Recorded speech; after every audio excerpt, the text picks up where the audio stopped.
Hello, everybody. Welcome back to yet another episode of Out in the Woods. It is me again, the voice that you can't get out of your head, Jacob. Um, Today I have a very special guest with me. This person is a fellow podcaster.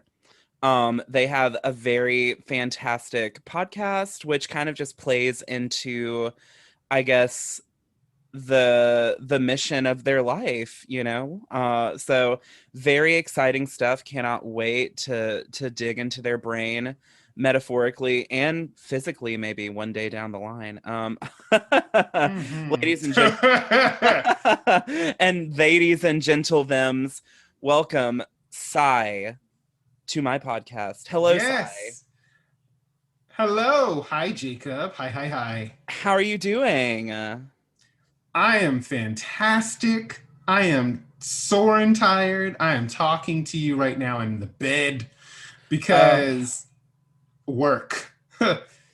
Yes, you had told me briefly that you were surprised by having to pick up a shift this morning.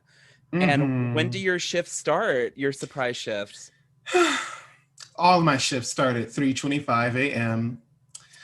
And everybody, we're talking about my most recent job that I got over the holiday season, Amazon warehouse. Dun dun dun. So, yes, everybody, take a peek with your ears into the realities of late stage capitalism. So, Sai, introduce yourself. Where are you from? What do you do other than, the Amazon warehouse? Gotcha. Okay, so introducing myself. Full name for context for everybody else is Sai Me is my whole name, but I just shorten it to Sai because it has a weird spelling. Thank you, Mom. Love you, but thank you. Um, and then the other parts of my name are Sion and Hey Good. But usually I just end it with the middle name Sion. I really got to put that back in action now that I think about it.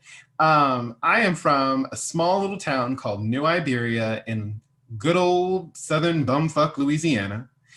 And currently I live pretty much 5 minutes away from New Orleans in a little town called Metairie. But it's still New Orleans. It's the New Orleans area. New Iberia is a town of 33,000 to 35,000 people, Mm, getting smaller because all of them are moving to a different, what we have, no counties, we have parishes. So they're all moving to a mhm. different parish. Um, and then for New Orleans, I mean, it's New Orleans, like, it's Yeah, the boundaries of New Orleans. We're all basically New Orleans residents, but we just like living in that city is like a clusterfuck. So we don't. We just live right. outside of it where everything works. Like New Orleans, the city itself is for tourists. Only, like and Yes. people who work in that industry live there. Everyone else, we're over here. So where do you fall on the LGBTQIA plus spectrum? Right? I shortened that last bit to Z because I feel like we have the right to as queer folk. It's just like LGBTZ. like because everything else is included. We just got to it. But I would definitely be, and I thought about this too. I'm torn between interchanging like queer and gay proper because I really had to think, well, what is the damn difference? Because I feel like queer lends itself to like I feel like what gay means is I want another cisgender male, right? Like period. Yes, yes, Whereas queer is like, okay, non binary, okay, non gender conforming, okay, right. like it's so much more open. And I'm like, I'm like somewhere in between both of those, but I'm fine with either or at the moment. Well, you could use queer just as a blanket term, And I do you know. usually, but sometimes I slip into gay too. And I'm like, oh yeah, I'm like, I just use both of them. Oh, and my pronouns are he, him, HYMN. Um, because religion. And Yes, yes. and anything else. What else did you ask me to talk about? Introduce myself with me, where I'm from, What you do pronouns. other than, your Oh, Amazon right. warehouse job. Duh. Okay, so I have two jobs, Jacob. Three, if you count my own podcast. Right.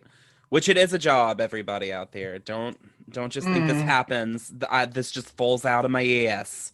Amen. Amen, because it doesn't. It takes laxatives, it takes fiber. It takes a lot in that diet to get it out. Just saying. Amen. Amen. Effort, crunches. Anyway, so Amazon warehouse. The second is I'm going to be a camp director for a longtime friend and like mentor who was like a camp director for me back when I was like 12, where I teach kids how to make video games over the summer. I'm super Okay. excited, right? That's also in my background. So currently I've been learning like their little software so that I can help them get used to it so that we can Yeah. all make games together. And I am like living my best Kingdom Hearts loving 12-year-old life right Oh, now, God, yes. right? Where God, everybody just yes. wanted to make a game. Now tell me how this, real quick aside, and then I'll go to the third thing, which is my podcast. But tell me how, like, back in the gap, whenever we thought about like making a video game, right? Like that, even just the notion of it crossing your head, no matter how geeky you were thinking swords and action and special effects and combat and all this shit. Tell me how now my ass is just trying to figure out how to make this game about a plant and you take care of it. Like, oh, let's water the plant. Well, it's so weird, like I look on the shelves of video game places sometimes and there's like Farming Simulator 2017 is still like $70 and I'm like, why do you care? Why, Bingo. unless you are a farmer and you need this for industrial farming purposes to predict what like the year ahead is, why would you ever? Why would you Right, ever? right. God, It is clearly a farmer's almanac, but digital. literally. What is this purpose? Yeah, no, I feel like, and I really did have to think about that, Jacob. I feel like, as we started having adventures in our own lives, we wanted our like our luxury lives, our second lives to like die the fuck down and just like cover our basic needs.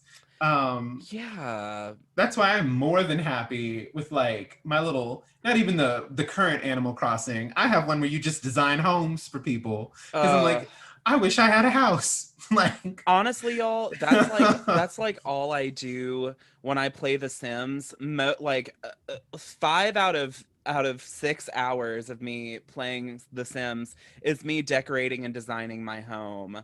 That is it. yep, Like, I yep, mean, I mean, yep. it's fun to like, get into scandalous affairs with my character or whatever, but ultimately, I'm just here for the deco. I'm just here for the how relaxing and zen it is to just sit back and be like, this is what I'm doing. That's why I like Minecraft. I love just literally like There you sitting go. back, just building and Yep, building. Were you a Lego yep. kid?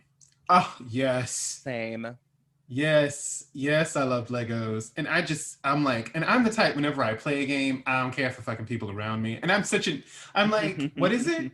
I'm, it's like the extrovert introvert. I have a friend who's like so into the damn MBTI types.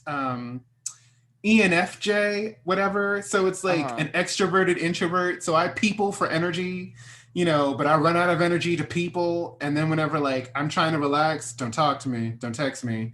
I don't want to play games with other people. Like leave me alone. Like I just want to like decorate this house Oh, by myself. oh no. I mean, I enjoy, that's what I like about online gaming is like, me and my best friends, I can literally be like, okay, I'm gonna call you up. We're gonna like get it, Yep, but I nope. can take a pee break when I want. I can literally be like, hold on, I'm hitting pause and run to the kitchen to get something. Ultimately, I'm still like by myself. I still have that comfort there. But like, working in customer service though, or any kind of service industry work, it can take a lot out of you. I've noticed that, whenever I'm working with, the public all day, that's like my people, that's like the my people interaction for the day. And when I come home, I need Mm-hmm. to just wash it all off me. I just need to decompress, Amen. So Honey, I hear that. And then, damn. Sorry. Finally, to answer the last bit of that question, third yes. job is running my podcast. So, you want to be a better ally, where I use children's books to talk about difficult issues happening around race Yes. and talking about the structure of racism in a way that hopefully people who don't read, who aren't maybe as knowledgeable about things, who aren't as willing, because they feel maybe kind of afraid to hear terms or see terms that they're not familiar Yes. with. I'm like, Yes. okay, well, let me just take all those kind of like that college level discourse and like filter it down through what you would understand, which is like a kid book, Which right? good To on just you use because you do metaphors. it so expertly. But we'll get more into that later on in the episode. But first, I'm just interested to know, when did you know that you were different?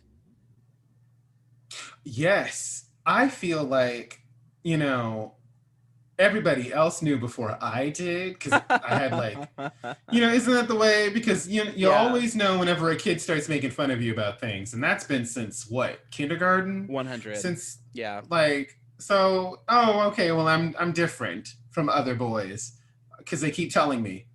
Okay, that was easy. right. It's like, At the time, it's like I grew up in religious school, like in a mm, private school, up until like middle school, and then I switched to public, and it was like culture shock of the century. mm-hmm, But up until then, they just blame it on Jesus. Just blame it on Jesus. Oh, that's mm-hmm. God's light, honey. Oh, that's just Jesus smiling on him. Oh, that's just Jesus' precious little baby. I'm like, okay, we have all these terms here to mean gay as shit. Okay, if you're thinking New Orleans, like Princess and the Frog, right? In the city, Yeah. like we were the fly that lives in the swamp, right? Mm-hmm. Like that's where we are in relation to the cities. Like the city's influence doesn't reach that far. Mm. It's nothing but, it's just a bunch of red Trump voting folk Mm-hmm. who ironically don't really believe in what they say. Like there are so many more moderates.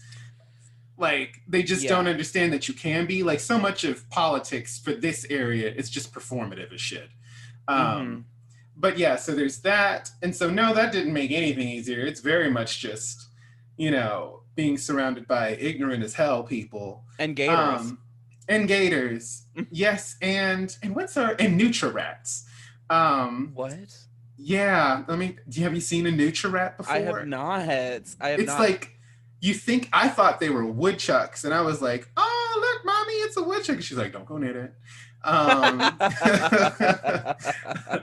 it's a Nutrirat. If you just Google it, it just looks like exactly what I'm saying. You think New Orleans is the woodchuck, you get a Nutrirat instead. This like broken buck tooth thing that looks kind of like a beaver. Google it right quick. I'm literally googling it on my phone right now. Wait, like what's my show? I love Oh that show. Jesus. Yeah, Oh Jojolit, wow. Jojolit, Jojolit. What show Jojolit. is that? Oh my god. Big Mouth, Big Mouth. Yes. Oh my god. Jojolit, honey. Why are its teeth red? Exactly. Oh my Oh god. no, honey, no. That just be in the parks. I'm just like, no, Yeah. wait a minute. It al- I'm Also, Nutrirat just sounds like a Star Wars creature. You know what I mean? Like, you know, indigenous rodents to a right. faraway planet. The Nutrirat. Which some say Louisiana is. And then so far as like the whole coming out journey and all that business, you know, my thing was, who says it the best? Karamo from Queer Eye. He's Mm-hmm. like, we need to talk death to this coming out thing. Instead, I'm letting you into my life. Mm. Um, because so much of coming out isn't even about us. It's about making straight people feel safe. Yes. Like, now we know what you officially are, so we are at peace. So I'm like, no. Whenever I say I have a boyfriend, you'll know, and Yes. I've like, whenever I came to terms with me and came out to myself, that was the only person that mattered. And ever since then, I've just not hid anything, So like, mom, because mostly it's just mom in my life, So she took that well. She took it in stride, I think. Right. And honestly, representation on TV helped her a lot with understanding just what this really meant, because she knew lesbians all throughout her life because she was in the Navy, Mm-hmm. and so, but they were never really in there like that close to her and her family, Yes. and then she and my brother have known that I've been gay all my life. Like they're like, oh no, oh no, oh no, until they finally learn that it's like, okay, oh, this is cool, all right, you're good. No religious hangups? I mean, that was all the, like, this is 19, 20 years later. Mm-hmm. Yeah, there was so many religious hangups. It's not like it was like, oh, we accept you right away. Like, no, there was lots of, why do you do this? Mm-hmm. Fag hands. Mm-hmm. Why is your voice that high? Why are you talking like this? Why are you walking like that? And Um, then hmm outside of the home, in just society at large, is constant religious shaming. I was like, no, no. I'm like, I didn't do anything wrong, is what I came to terms with at the end of my whole coming out journey, like hmm 20 ish, 21 ish, 22 ish.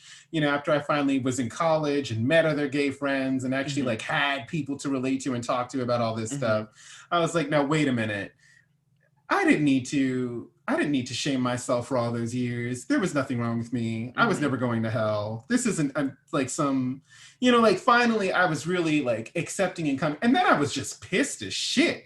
I was like, you mean I don't know if you had like backlogged all your rage, but I did. I was like, you mean from this point all these motherfuckers was in my life trying to police my body, my tone, my spirit, and I don't do shit for you. You're like, wait a minute. Here's a hot take. There's still rage because in certain ways with certain Yes. people, there are still people in my life that are still 100% doing that. And so in a way, Sai, I feel like I'm kind of coming to the end of my coming out journey where I'm out to the world. I'm out to most of my family, and the rest I just don't care about. But it's now getting to the point where it's like, okay, like the clashes are beginning to happen, like really and truly Mm. now. And uh, I think the end of anyone's coming out journey is being wholly comfortable in themselves, and I'm getting to that point where I don't give a fuck what anyone thinks, even if that person is my own mother. Oh, bless. You know, Yes. Please and thank you. so, um, I can go get another. No. No, but yeah, no, coming out is many layered and many tiered, and I believe, there's that old saying, as queer people, we're gonna keep coming out to everybody for the rest of your life. You know what I mean? Like, Amen. and it's true. And it's Amen. true. So, It is. And then it honestly, it was like, it's like it didn't even, you're right, because it just doesn't stop. mhm. Because it's like, even whenever you do find like your small gaggles, because that's what Yeah. Yeah. and you just get together and you're fine and you're happy, you still got to go through some shit, because most of my friends are white. Mhm. So first came the whole queer journey, but then came the race journey again on top of the queer journey. Yes. Because you already get raised black, and then you find out, okay, now the gay thing, and now you got to figure out how both of those things work together or don't work together. I was gonna say, a lot of conversation that I had with Lucy Wells, there was kind of that dichotomy of being black and queer, where, as a black person, you already have it hard enough in society, except with other black people. But then whenever you add the queer aspect of things in there, homophobia is not exclusive to one race. Mm-hmm. Homophobia, is everywhere. So, you have a kind of inner struggle with that as well. Or rather a completely different struggle where you kind of feel like, oh my God, who's in my corner? Like, Yeah, you definitely have a lot of identity crises, mhm. starting with black people, because like we don't even with just take away gay, even with just black, there's so many different shades and ways to exist. Mhm. And I can't tell you how many black friends I have now, and me included, who've been called like white because we sound like we do. So that's layer one. Is Mhm. like that we live in a place where education is just so paired with privilege Mhm. that to have it means that you're white, or that you Yes. sold yourself to white people, Mhm. right? I'm like, and it took me forever to figure out that that's where that hurt came from, as to why you're going to call like another black person white because of how they talk. I was like, Yeah, because class and race are so linked together in the South. It's so bizarre.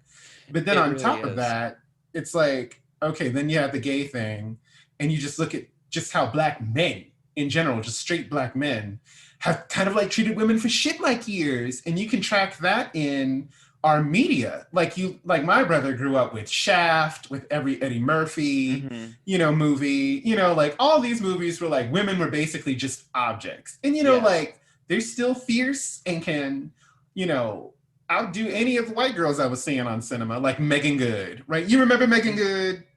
I don't. Um, okay.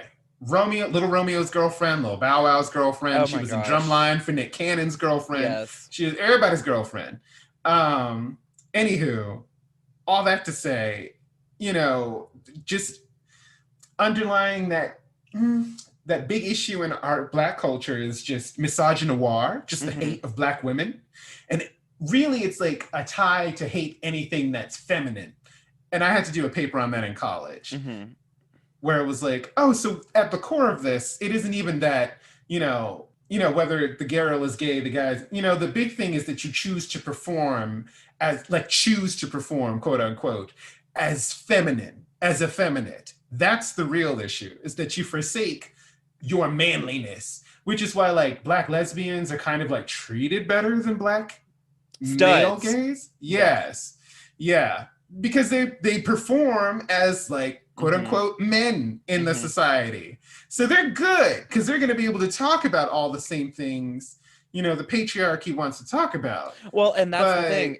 Isn't, and once again we talked about this with Lucy Wells, but and she really kind of highlighted this for me where it's kind of like this kind of very man first patriarchal, toxic masculinity is also something that has been imposed on American black people by white people from the beginning, yes, you know from yes, when my yes. ancestors brought y'all over here. Right. Hmm. And it's like, because all you do is just look at this as like these like literally rugged animal thugs, Hmm. beasts that you just own and tame, and this one can do this and that one can do that. Hmm. So yeah, so then, if you never give us the leeway to develop and flourish and be something else other than, oh, what is that called, the danger of a single narrative, right, Uh-huh. of just this is who we Hmm. are as a people, then you get Yes. trapped in that. Yes. So, so all that to say, like gay was even gay was just a door that opened up to all these other issues that I really had to look at with this lens of like, okay, wait, no, that was toxic masculinity. Okay, no, that was white people. Okay, no, that was Hmm. the patriarchy. Okay, no, okay, what else? What else have I been damaged by? Okay, It's what just is a whole trauma for spider web, 500? right? It's a Like giant, yeah, yeah. Thank you. many different threads. So moving on to a little bit more of your professional life, I've seen you describe yourself as a Swiss Army knife in the workplace, and honestly, it is not an exaggeration. I looked at your LinkedIn page. Jesus, you have Mm-hmm. worn many, many hats in your career. Mm-hmm. So, let's talk a bit about that. So, let's start at college. So, you went to college for what? I went to college for filmmaking. It's called Moving Image Arts, is Mm-hmm. the actual degree. And it was started while I was there. But fun fact, I knew my professor way back from these same little video game camps because he was one of our Oh. yeah, he was one of the people that came to talk to us as a professional in the industry, quote Mm-hmm. unquote, about just like how stories work in video games in Mm-hmm. general and how to tell good ones using like this medium. So like I knew him from when I was like 13 and he remembered me. And so whenever that major got started, like I was kind of like one of the first graduates and very impressive work, did that there. Um, Meanwhile, I was working in a library for like 5 years. Okay, yeah. Right. And so I was like, oh man, that was also, another cute thing where I had just gone to the same library since I was like 8. Mm-hmm. And they like called me up on my 17th birthday and was like, can you work for us now? And I was like, yay. Um, so that's how I got my first job. And I thought it was like, oh, you work at a library, quiet, and I can read all day. Baby, I taught people how to read like adults, Uh-huh.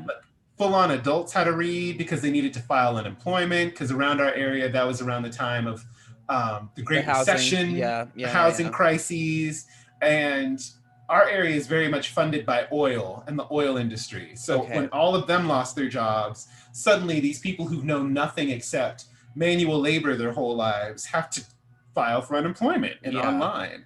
So I had to like be there to do that. I had to help the poor, help the homeless. I was Hmm. like not expecting any of that. Then I also had to help do random things like puppet shows for kids.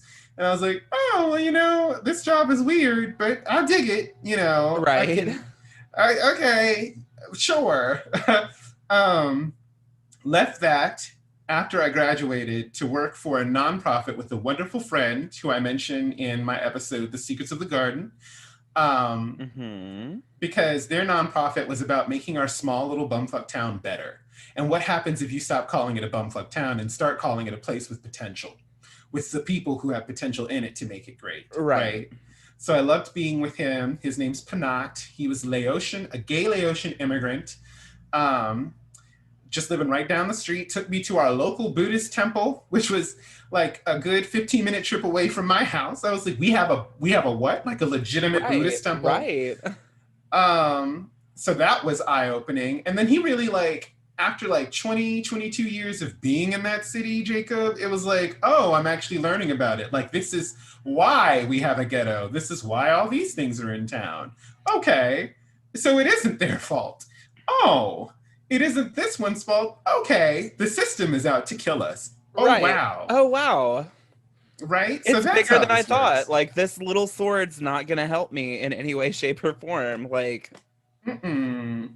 But it was great to learn all the different people in the community who wanted to make it better as well.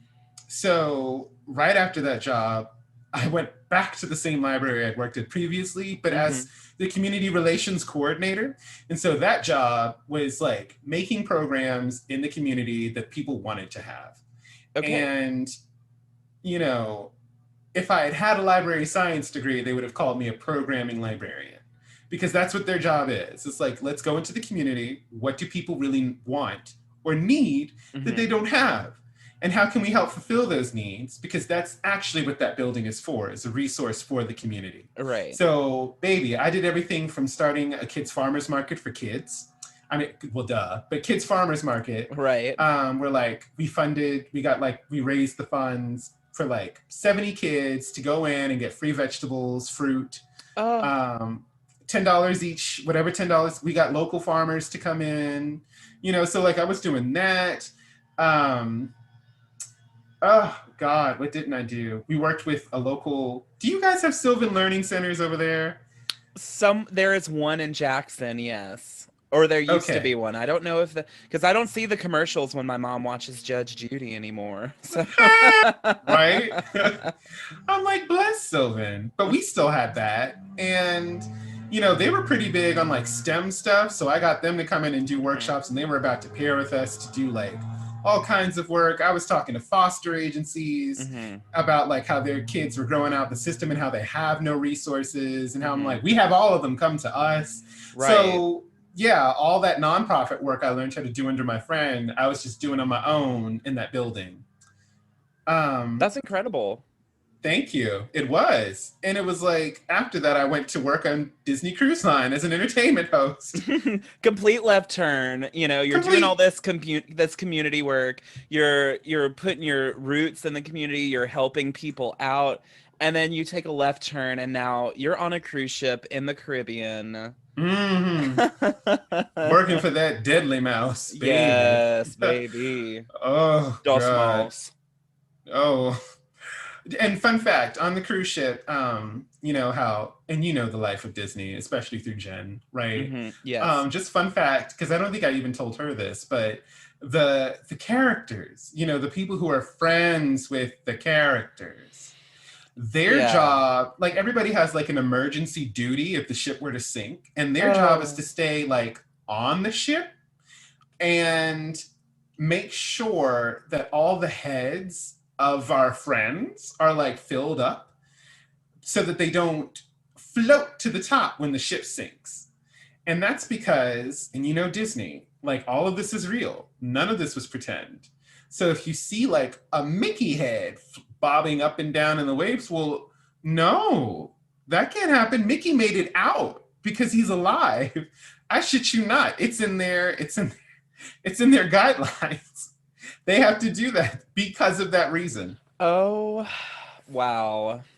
So that's a tidbit. I mean, the truth is stranger than fiction, you know? Isn't it? It Isn't it? is. You It can't make is. that up. You really can't make that up. So why did you end up so you did the cruise? Did they offer for you to come back, or were you just like, "No, I can't do this again?" Oh no, that ended. Oh, I've had like extremely, throughout like the major left turns you're clocking in my life were because of some seriously bad things that job, like that each job did. Mhm. Um, so like library job ended because I uncovered like a whole money laundering scandal. Oh shit. Yeah, and I feel like that's legally all I can say about it right now because I did have to reach out to a lawyer, but then ultimately the attorney general. So I know how that process works. Well, you've just told me about the dark secrets of the cast members on the cruise ship. So I know that Disney will find this podcast and Yes, they will. will They probably will. they'll They sue will. one or both of us. But I don't care, you know. Right. We'll have a documentary Right. made Well, no, about it. the Free publicity please. for Build a Better Ally and Out in the Woods. So, Right. Just call it the out in the woods, lost in the woods, something. yes, yes. Without a Allies in the trace is Woods. kind of what may happen. Allies in the woods. There we go. um, but Disney job ended because, oh wait, shit. And I know how this ended. That ended because I was home from one of my contracts, and I believe in mental health, so I go to a therapist just to make sure my mind is straight. Yeah. Um, and I don't have like a chemical imbalance, but even if I did, it wouldn't make a difference because everybody should just, it's like going to a dentist. We all need to go A to a checkup. therapist to make sure Yeah. everything's, we do need that because you don't know if you got cavities. You don't know if, you don't know. So at the time I was like, oh, Disney I know pays for like medical things. So I asked them, well, do you pay for visits to therapist office too?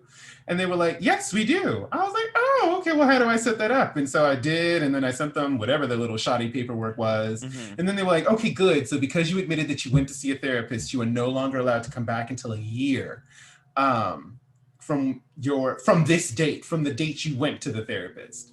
And I was like, huh? Because I had like, you abandon your whole life and you have to like set it up anew on a ship. I was Yeah. gone for like 4.5 months on a ship, figuring out how that life worked. So a lot of my ties were cut. A lot of just my whole life was just in the air and on the Yeah. sea. And then they're just like, and you can't come back for a year. So I'm like, what can I have to get a whole nother life in a year. What do you Yeah. mean? And they were like, sorry, and then hang up. And I'm like, okay. Oh wow. So that was devastating. Um, then like just took some months because then like I was good before seeing the therapist, then I had to go back and was like, this is depression. Right, right.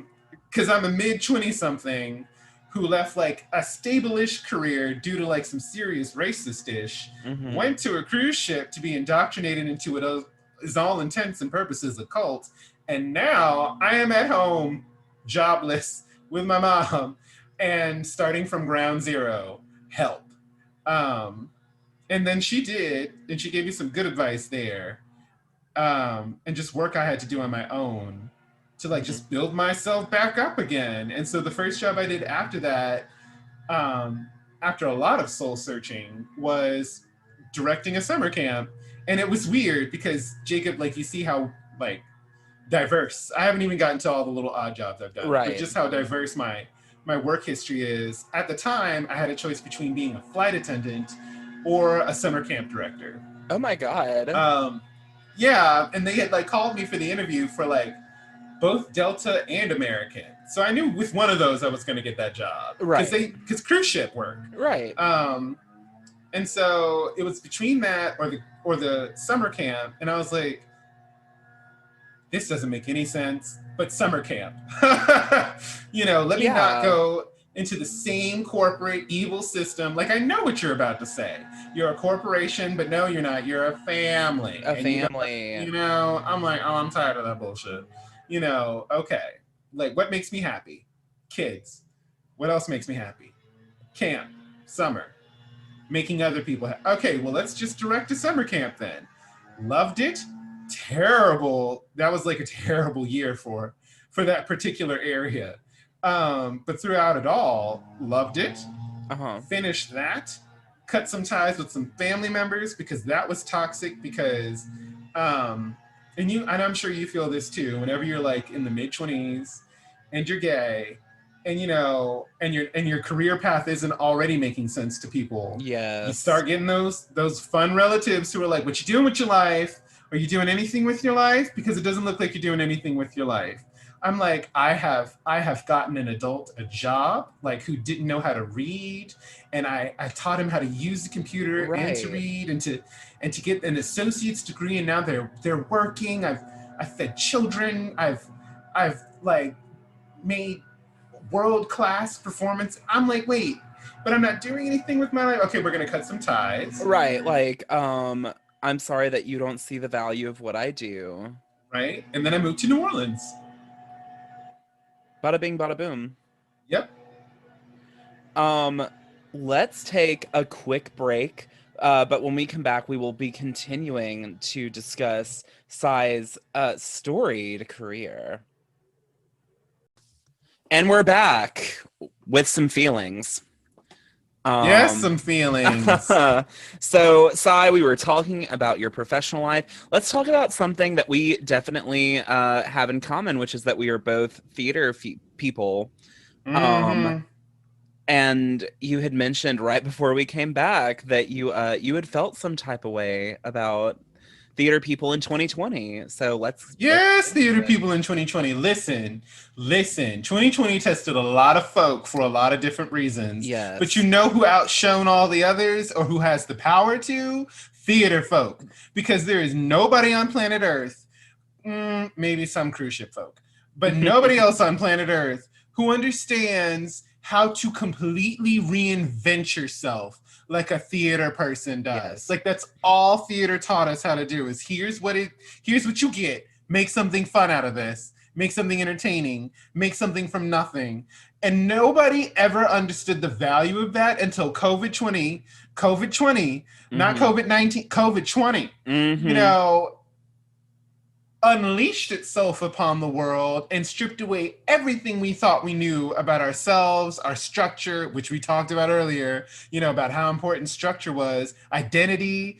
COVID took all that. Your job that you thought you had, nope, it ain't there no more. And ain't nobody knew how to come back from that Nope. except theater folk, bitches. Because how often do we have to say, well, this was my life? I was in the 1800s, and now that's done, and I have to just do it all over again, and now I'm the Prince of Wakanda. Okay, now that's done, and okay, now I'm a magician. I'm a Right. magician. How can Right. I say that like a Moira from fucking Shit's Creek? I'm a magician. I'm a magician. um, A magician. a magician. A magician. You can be whatever you want. Just jojule it. Just Jodel. Especially Jojule. So I just needed to make that quick aside for just theater folk, because we both started our shows in COVID 20. Yes. Like, just Well, and saying. and honestly, to be completely honest, audience, let's get and Sai, you're here with me. Let's have a little insight into Jacob for a moment. So, I had not worked in theater since my last show at USM in 2017. I still have not worked in theater since. I have not had a gig or anything like that since.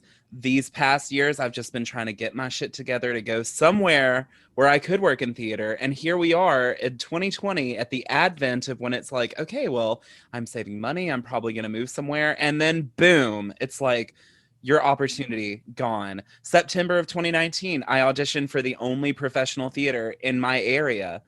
No callback, no nothing for any of their shows, which of course their season got canceled towards the end because of COVID. So it's just like, well, you had that shot and you just at this point it's like, but honestly for theater people, other than just the drive to profit from your abilities and your talents, more so it's the idea that we constantly feel like we have to create, we have to keep working, we have to keep creating.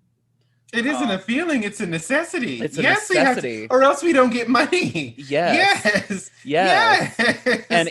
And the thing is, like, also, theater people, if you're out there listening to this and you're like, oh, he made a podcast, so he's making money now. No, you don't make money off podcasts, honey. Mm-mm. Until Mm-mm. you got those good sponsorships or whatever that want to throw Mm-hmm. money at you, you're not going anywhere. So you just do it for the love of it to start off with, and it will. The success comes in small ways at first.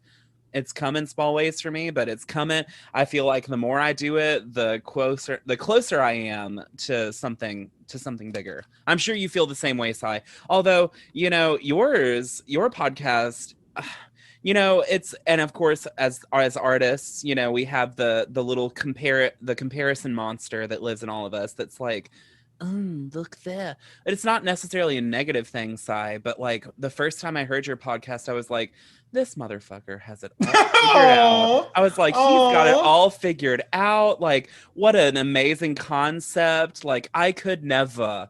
Um, but I You mean, of can't course, yet. right. Look. Well, but the thing is, it's like, but at the end of the day, my podcast is something completely different than your podcast. Yes. It is. It is. So, Yes. like, no need to compare. No. Okay, so real quick. So the most important thing, and then we'll wrap up my job history. Because we know I work at Amazon and what I'm doing now, but what I Hmm. had been doing that gave me the most joy for the past 2.5 years in New Orleans was working as a behavior interventionist for autistic children, Hmm. right? So what that means is I'm kind of like their professional best friend slash like a piece of their brain where Hmm. like that like Kronk. Oh, I can use Kronk here. And he has like those Yes. people talking, Yes. like kind of a conscience, kind of just logic, like, okay, wait, let's think this through. Is this a smart decision?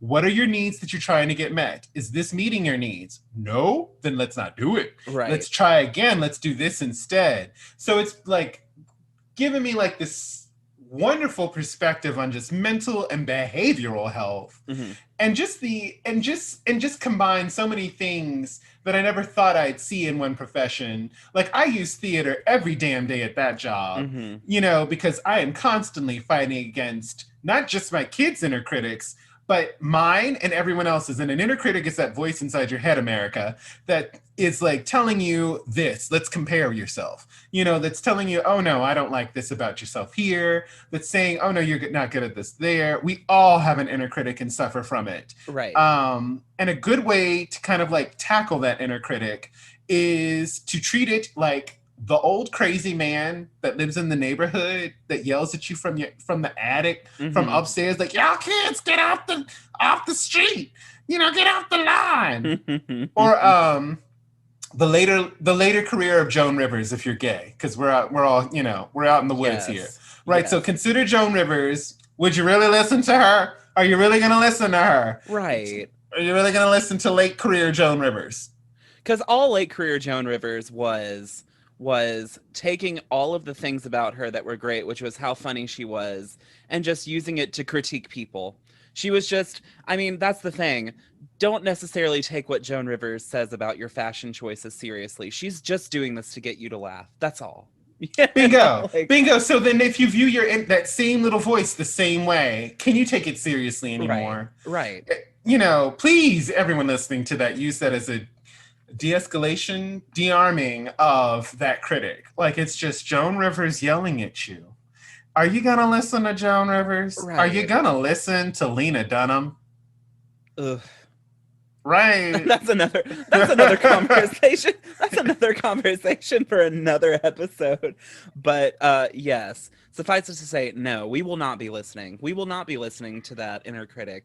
Acknowledge them. They're there. They're never gonna leave. Mm-hmm. But you ain't gotta pay them no mind. You ain't gotta pay them no mind. But also thank you for that compliment. I received that and accept that and thank you for it about my show Of because course. so much of that, we put our hearts into our work, Jacob. So, Yes. Yes. like thank you for that's why I was like making sure, look, y'all, whenever I started my show, I was like, I want to find people doing similar things, and who's just doing similar work because the name of my show again is So You Want to Be a Better Ally. It had to be very specific because so many other goddamn things had ally in the damn Mm-hmm. title. Mm-hmm. Like you hit search and you gonna find all that shit. But my show is still happening and theirs is canceled. Just saying, not to Amen. not to step on their dead corpses, but just to say, like there's a lot of people doing similar work that, like Jacob just said, they're not getting funded to do it. So they just stopped doing it because they have to focus on real life. Like Jacob, I loved it over Christmas when you were like, y'all, you've always been real. Like, because I am a fan of your show and of your social media. So I follow what you be doing. And I followed when you was like, I need to get a job because this doesn't pay bills. Mhm. I was like, that bitch is real. Yes. I had to do the same thing. That's how I had to get Amazon, because COVID ran my favorite job short of money. And I was like, oh, okay, what we gonna do next? Let's reinvent ourselves. I was a therapist for all intents and purposes for 2 years. What's my new role? Box person. I'm box man now. Okay, let's find motivation for box man. Like, who is he? What is he as a person? Because I can't go into that job because Right. otherwise I'll be emotionally devastated that I went from Yeah. changing the lives of children and their families to box man. Like, so no, we gotta pull together some people in our brain and figure out who this is. But all Which that to say, thank you for saying that, because it was like it gave us all permission to say out loud with not I'm saying all, but I feel like it did. It gave a lot of people permission because it gave me permission to accept, yeah, I gotta put my show and my passion on the back burner because I need to pay bills. 100%. I mean, that's just the reality of the situation. And I had one or two people that came to me and were like, no, like, you can't let this momentum die down, this and this and that. And it's like, the momentum's not dying. There are ways to Mm, build momentum that don't require you to mm. keep producing and, have to take time away from work. Like, no, like, there are ways that you can keep it going. Yes, honey, that's just fake energy. That's not Exactly. momentum. That's not motivation. That's fake energy. Exactly. I mean, yeah, so that's the whole thing. My next question was going to be Right. Okay. my next question was going to be how has COVID-19 affected your life? Your Okay. Well, your professional life, but I think we we just just covered covered that. that. We But sure let's did. let's say something really quick, you talking about having to get into the mindset of box man, how you were changing lives and everything actively before COVID robbed you of that opportunity, even though what you were doing should be considered essential work. um Mm-hmm. it just really, COVID has put so much into perspective about who we think we are and our identities. But what happens when you stack that against the power of the almighty dollar, really and truly, who are you Who in are you? in the face, of that? Do you know how difficult that was to tell families I need to go because this doesn't pay my bills? Right. And I was a member of these families. So my job very much was going into homes, schools, and a clinic. Hmm. And like I said, like helping these kids like figure out how they could be understood better. Hmm. Because they're trying to communicate all the time and we don't understand them. Hmm. Autism is basically just a second language. And these kids come in learning how to speak themselves and no one Yes. else knowing how to understand them. So what I was constantly tell people, because we have a lot of Latin kids in my area, it's no different from how this ESL kid can't be understood by you. Like they're trying to communicate with you all the time and you Yes. just can't get it. That doesn't mean they're dumb. That doesn't mean they're incapable. That doesn't mean that they're handicapped. It Mhm. just means that it's going to take patience to figure out how to communicate with them. 100%. So that was my work day in and day out. And so when you do that, Jacob, when you do that, like that's some serious soul work Hmm. right there. Hmm. And so it's like to like you say, meet the almighty dollar at the end of the day and say, I need to leave making like I got how much can I say? I'm thinking of HIPAA.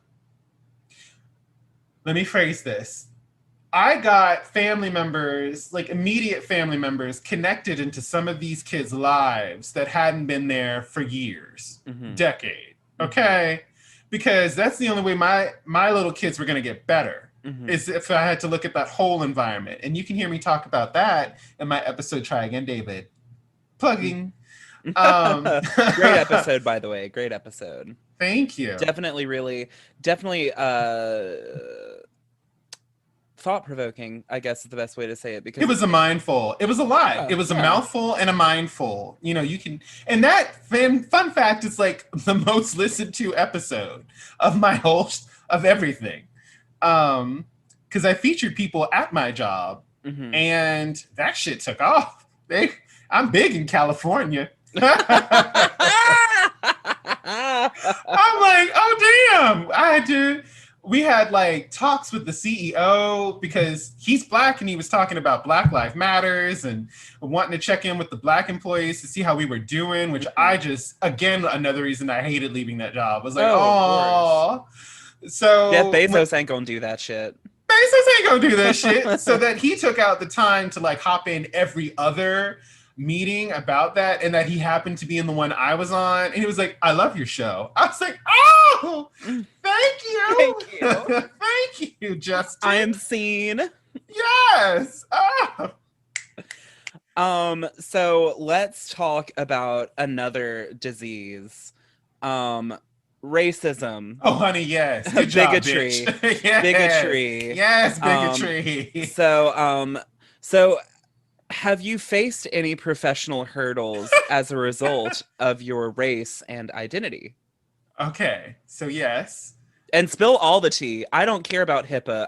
Out in the woods, we don't know what the fuck that is. We have trees. So, right, bless. So, right, okay. come on. So real quick, y'all. So HIPAA means medically, I cannot disclose those things because that's the privacy of the patient. So we can't talk about that.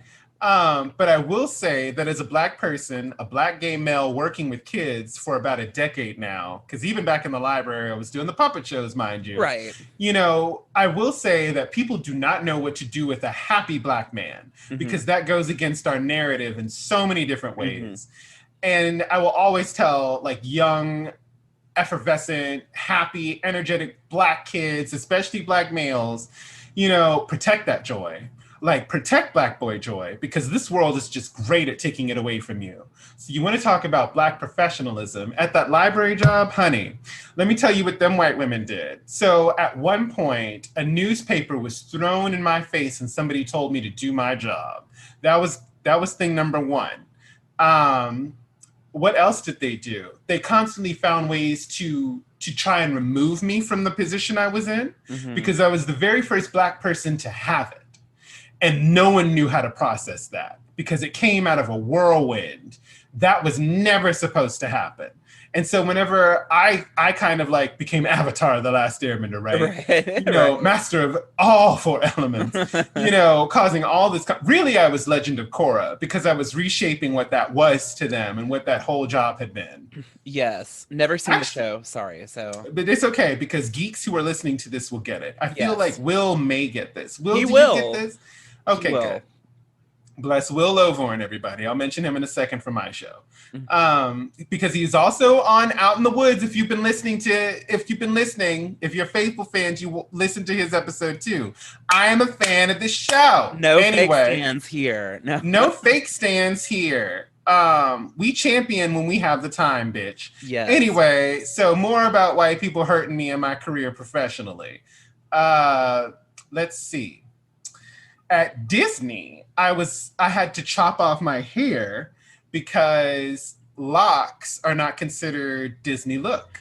But okay, really quick, I just want to know. So, but you were sailing to the Caribbean, correct? Yes. So in the Caribbean, yes, people wear their locked hair. So I don't know how, you know. Right, because they were never going to chop off their hair. They never told those Caribbean workers that. But then also, all of their jobs were like housekeeping and like food service, and mine was like in entertainment. And so I know that there were some double standards that happened there as well. And in addition to that, you know, I will give them this. But all I had to do was just wear my hair down. Like my hair was just up. It was growing. It's locks. You know. For black people, and this is just an insight to our hair, you know, exclusive, you know, into the insight of Black lives. You're hearing it here first. You're hearing it here first, white person. Is that our hair doesn't do the same thing 360. It's not doing the same thing all around our head. Like the majority of like what you're seeing, we're doing a Zoom call, everybody. Like this is more or less like a pineapple. Like my hair comes out the top of my head Yes. and the sides kind of don't do that like at all. So you telling me to cut my hair, I'm like, wait, but this is how it grows. Like this is who this is Yeah. like I won't dye it, but like, it's not going to be this Jamaican's head of hair that they've been growing since they were 2. Right. Like, because that's what they do there. Like, it's going to look like this. But okay, because I'm on this cruise ship. And let me tell you, that was one of the most demeaning, demoralizing moments of my life, was having already cut my hair for this job and just leaving kind of like this little, like I'm looking at the lookbook, I can kind of get away with this like Fresh Right. Prince of Bel-Air cut. I can get away with that, right? Because the white dudes have kind of like hair like that. But no, because at the end of the day, Disney did not want to see kink. They did not want to see that Afro puff. If it did not look like it was from Good Times, and I shit you not, that is what the picture looked like. It needs to look like a specific Good Times fro, because I had a friend who kept his fro and still had to cut his into the shape of the Good Times fro. Like helmet head, everybody. I want you to envision No, that. no. If it did not look like that, cornrows, freaking cornrows, or bald, then no, you can't have fades, you can't, no. And everybody's still trying to get fades, by the way, but it's just, you're just playing with the rules. Like, but definitely my hair, my head wasn't allowed. I will never forgive Disney for that. And I will talk about that openly everywhere. But and the thing is, like, what? So once again, like, first of all, how demeaning to you, but also that just further shows like what kind of so what do they think then about the indigenous people of Jamaica at that point Bingo. of the people Bingo. of the Caribbean that they're sailing to, like Tiana's hair is not kinky, if you notice. Like her design, it is not Afro puff. Like Tiana's hair is very tamed. It's very texturized. I will forever clock that because she was not allowed to be all natural in her look. I will clock that on Disney. So that's a whole thing with me as Disney in here. So, answer your question. Those are just some of the major highlights. No pun intended. No pun intended. Oh, and I guess that working with kids, especially autistic children, at every place I worked with, I had a teacher who loved me, and then someone else in their environment who could not stand me and wanted me gone because they did not trust a Black male.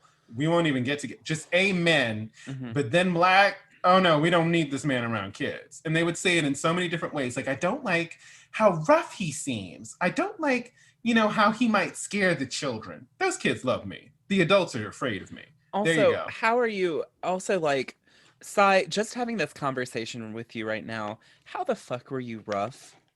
How Amen. like, Amen. Let me tell you. So a lot of my job working with autistic kids was working through their tantrums because they have a tantrum, they go ape shit. Because think about it. If you've ever been to a foreign country or been in a foreign place where nobody understood you, at a certain point you break and you break like Mariah Carey said you break. And the architectural class of 2010, because we'll never get you back together again, because when I break, I break. About my face, boy, and then they go buck wild, and then you just have to wait it out because it's valid. And they teach us to go neutral and to just let them do whatever they want to you. Because if you respond in any way, shape, or form, it reinforces the behavior you do not want to see in them, which is this. We don't respond to this tantrum, even though you do have to kind of like, okay, honey, let it out. You do have to just be like, I'm hearing you. I'm gonna, and then when you're done, we're gonna talk. Okay, is basically what I have to do. So these same women who are saying this are seeing these kids scratch, bite, kick, jump on my back, pull my hair, put snot on me. There was one teacher, it was kind of like The Mummy, and I hate saying that, but it was where he's like, where Brendan Fraser's just running around and yes. like, it was that scene. That whole movie actually, where like I was literally running backwards while I had to call my supervisor to say that this was happening because we have to document these things because the teacher didn't know what else to do. And so I was like, here is my supervisor. She's on the phone. Let me handle this. Literally, I'm like, I'm running around her. It was like a cartoon. I was just like, here's my phone. Supervisor's on the phone. Talk to her as the child was trying to hurt Like me. making the Scooby-Doo like running noise that whip, whip, whip, whip, whip, whip. Yep. Yep. I'm running backwards. The onset was this. This was the thing that started the tantrum. Like as I'm like running around this table backwards so I can look at him, look at her, like keep tabs on both the kid, both the Right. teacher. Um, so yeah, they're looking at that and still saying that I'm the threat. But Right. anyway, Right. Um and in a way, this is not in my notes, but in a way, I mean, you described it as like, oh, have you ever been to a foreign country where no one understands you? But like, in a way, like as a minority, I think in a yes, certain way, we still understand that, in a way. yes, we do. Everybody understands that on some level of being like, it's easier to access for others Hmm. than others. The more you go down that ladder of privilege, Hmm. right? Where minorities and marginalized groups live, Hmm. right? Yes. And the farther you go down, I had to get a snack. I'm sorry, dude. You're good. So You're that's what good. you're hearing chewing Yummy. America. Yummy. Um, yes. Um, but the more you go down that ladder, the more it is easier to understand people outside of yourself who are struggling to be heard, Yes. right? But I was also just gonna say, I had mentioned to you, I believe I mentioned to you off recording. If I didn't, sorry guys, you're gonna hear it again. I grew up with ADHD. I still, as an adult, I have a lot of the symptoms of ADHD that are more prevalent in adults. But I remember as a kid, I threw a lot of tantrums, um, because it was very, not only the hyperactivity, but the lack of attention, and also just feeling like nobody was hearing me. And everybody immediately wanted to treat me like I was a nuisance instead of, wanting to get on my level, as it were. And so, yeah, I remember like crying fits as a child, stuff like that. And, it's one of those things where I kind of wish that I mean, I had a therapist growing up, but I had wished that I could have had somebody like you that would be able to come into the classroom and really, you know, talk to me, make me feel like I wasn't weird for being me, being the way I was. Adderall helped down the road, but Right? But I mean, so much of that, like you just said, was just, Adderall doesn't help. Like it don't fix everything. It don't fix those scars that you got. And I'm sorry that happened to you. I'm sorry there was no one there to advocate for you because at the end of the day, I did more for all the neurotypical people around my kids than I mhm, did for the kid because I'm like, mhm. there's nothing wrong with them. You need to slow down or change what you're doing Right. to help reach them. They'd love to do this for you. They want your praise. Right. They want Exactly. whatever token this is. They don't want to do this. They want to like participate. You just aren't, and it's not like it's your fault. We're just going to figure out some ways to communicate better between the two of you so that we can all be on the same page. Like Yes. I taught one kid how to use his fine motor skills because his teacher was like, I really can't, and she was so wonderful. I loved her. She was like, I really can't get him to like use his fine digits because that's a whole thing, his motor skills. And it was frustrate him every time she gave him like a task, like, put these things here or like Right. move these marbles or whatever. So we were like, okay, what if we got him to do a car wash with a toothbrush, play car wash the song on repeat, Hmm. and we're just gonna wash these cars with a toothbrush to like learn how to use those fine motors. Oh my god, it was like a thing. We just would have like a Friday every now and then where we would just, all right, buddy, it's time for car wash. He's like, yeah. Come on, theater. Come on, improv skills. Come You on, heard problem it. You solving. heard it. Theater in action. Yes. Yes. Period. Period. So next, it seems to me that the through line between being an artist, being an interventionist, and being a content creator is that you want to make real change and help people. has going through life as a queer person of color influenced you in that regard? So yes, this was we kind of talked about that latter, of being a minority, but if you want to elaborate even more, go right on ahead. Well, no, just like you, it's like whenever you are a marginalized group, you know, you're just one of those, whatever the tag is, Hmm. you you feel it as a kid the most, Hmm. this idea that you are a problem. Hmm. That you are, like you just said, that you are a nuisance, Hmm. that you are making things worse for everybody around you. You are a child and you understand that. And we keep thinking, like as a society as a whole, that kids are so dumb that they won't get this, that they won't get that. But that was a heavy concept that Hmm. you discovered as a child that we both did. Hmm. And we remember to this day, because half our lives is our childhood and the other half is just fucking getting over it. Exactly. Oh my God. Wow. You just hit the nail on the head. But Thank yes, you. absolutely. Absolutely. Yeah, yeah. No, it's a definite quote in my life that I made. But I mean, like, it made sense to me because it's like, okay, look, you know, how much of it is just us recovering from not being heard and understood and treasured as kids the right Hmm. way? Hmm. So, no, like, yes, I want to, like, that is my through line because I have, again, theater, it teaches you empathy. I Hmm. can't watch someone be in that same position and not feel the same thing, Hmm. especially in a kid. Hmm. Especially in a kid. It just takes me back immediately. It's so triggering to just be dismissed. Hmm. Like, and just treat it like, wait, no, I wasn't trying to interrupt your class. I just was so happy about this thing. And then you just treated me like shit because of it. You know, Literally. Yeah. Yeah, I exactly. just have so much energy right now, and I just wanted to do this and this instead.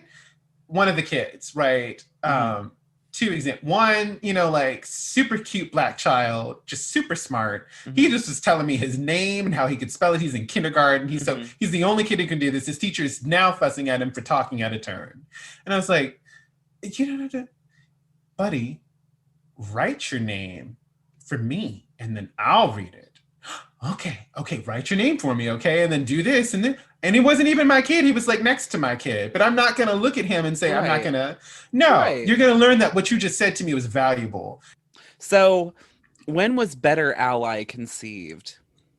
Last summer during the uh, is it sad that I can't remember which riots? It wasn't Breonna Taylor, and I was about to say Mike Brown. George Uh, Floyd? it was George Floyd, but I'm mentioning Mike Brown because that earlier job, that is one of the ones that broke me as an adult, was hearing about that stuff for the first time. Hmm. So I was gonna say the George Floyd riots because I was watching a lot of my white friends on social media post, I'll never know how this feels. I'll never know how you feel. I'll never know Hmm. what this is like. And they were Hmm. like trying to say this in solidarity, the idea that even though I don't know how you feel or never will understand what it's like, I still support you. That's unhelpful. Hmm. That's not good. You Hmm. know, and I remember I ranted in my phone. We talked about how we both started our like shows, Jacob, and Hmm. how you were just talking into your headphones. I just got my phone out and ranted. Yes. Yeah. And I was like, listen, bitches, if you can understand the freaking people on Tiger King and their motivations, Yes. Yes. for the Yes. nerds, if you can understand all these fictional characters in Avatar and Hmm. every other sci-fi show, these crazy alien races, you know, if you can understand Holes, the book, Hmm. and all Yes. these, and like those, and like youth and fiction, and all these different walks of life, then don't sell yourself short. You can understand how Black people feel in America right now. It goes back to empathy. It goes directly back to empathy because yes, as a queer person, I still don't face the same systemic racism that black people do. However, when I see that, that it's wrong. I think what ultimately it boils down to is like at at the end of the day, it doesn't matter whether you will ever experience it or not. If you know that it is wrong, if you know that it is hurtful, then you should still feel hurt. You should still be able to feel the hurt of this community of people that is oppressed.